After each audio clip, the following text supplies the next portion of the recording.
चिलिकाकूल निकटवर्ती सान नईरी गाँव कालीजाई स्पोर्टिंग क्लब परिसर में समाजसेवी तथा सेंट जॉन आम्बुलांस एसोसिएशन आजीवन सदस्य अनंत चरण खटे नेतृत्व में प्राथमिक उपचार और सचेतनता कार्यक्रम अनुष्ठित हो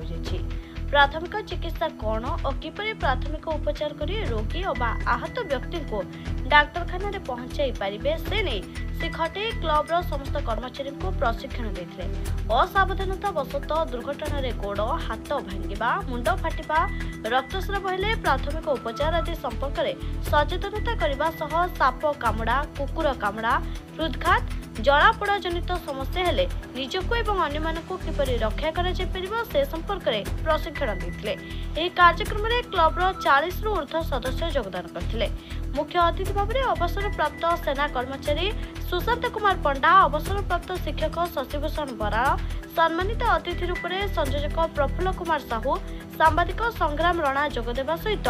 सान नईरी गाँव समस्त ग्रामवासी जोगदे प्राथमिक चिकित्सार तालीम नेथिले। शेष में ग्रामवासी और कालीजाई स्पोर्टिंग क्लब सदस्य मैंने तालीमदाता अनंत चरण खटे को धन्यवाद देते। मो सुशांत कुमार पंडा अवसर प्राप्त सेना कर्मचारी एवं पोस्टल रे बर्तन कार्यरत अच्छी। आज माँ कालीजाई अनुष्ठान तरफ जो फास्ट एड होता नईरी बहुत ग्रहणीय होती समस्त द्वारा आदृत हो पारी यार आवश्यकता समस्ते परिलक्षित होती बारंबार ये जनजागरण करें आम लोकंर किभली भाव में उपचार कर यार आवश्यकता को अनुमय समस्ते करी अनुष्ठान बारंबार हो यह आम समस्त इच्छा रही। मुझे भिकाचरण बेहरा नईरी कालीजाई स्पोर्टिंग क्लब जन मेम्बर आम जो फास्ट एड विषय में प्राथमिक उपचार कौन सी दुर्घटना जब हो जाऊँगी माने मेडिकल पहुँचा पूर्व जो आम प्राथमिक उपचार नवा कि जो सहज जाकि आम मेडिकल पहुँची पार जहाँद्वारा आम डॉक्टर द्वारा चिकित्सित होगी चिकित्सा होगी सुरक्षित हो पार बस ये मुझे कहूँ। मो शशिभूषण बराड़ शिक्षाविद आज ये जो प्रोग्राम रे मुझे अटेंड कली कहपर मुझे अनुभव कली जो प्रकृत में ये जो फास्ट एडटा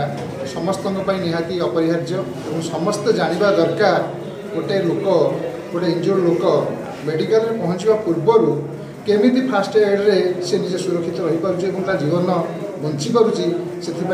निहाती आवश्यक और समस्ते ए अनुप्राणित हवा दरकार और समस्ते जानवा दरकार जे किभली आमे माने फास्ट एड व्यवहार कर अनुभव कालीजाई स्पोर्टिंग क्लब में जो बंधु मैंने अतिथि मैंने से धन्यवाद दे आम स्वागत कर संस्था आगे बढ़ खोर्धार संग्राम राणा रिपोर्ट प्रयाग खबर।